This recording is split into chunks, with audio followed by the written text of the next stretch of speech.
Despite the signing of the political agreement for peace and reconciliation in February 2019, the Central African Republic continues to face a serious crisis and a steady increase in violations of human rights and international humanitarian law, the UN highlighted in its latest situation report, adding that those who suffer the most are not those fighting, but rather the civilians.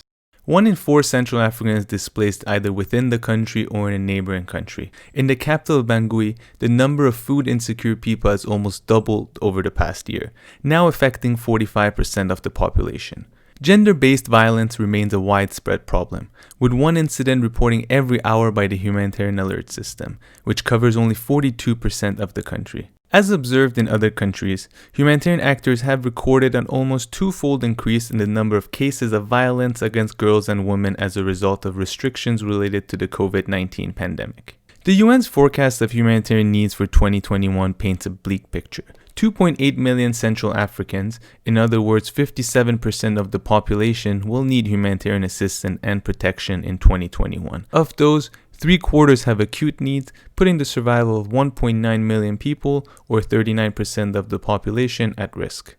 With just 2 days left until the first round of the general election on Sunday the 27th of December, the United Nations announced on Friday that unidentified armed combatants have killed 3 peacekeepers from Burundi. The killing comes just a month after the UN Security Council extended the mandate of the UN mission in the Central African Republic until the 15th of November 2021, outlining protection of civilians, supporting the peace process, and preparing for election as priorities. Despite the ongoing pre-election violence, the incumbent President Faustin Archange Touadéra, who is the favorite to win the presidential election, desperately wants the elections to take place as scheduled. The country's constitutional court ruled on Saturday that the presidential elections will proceed as planned after several opposition groups as well as a recently formed coalition of armed groups named the Coalition of Patriots for Change called for a vote delay.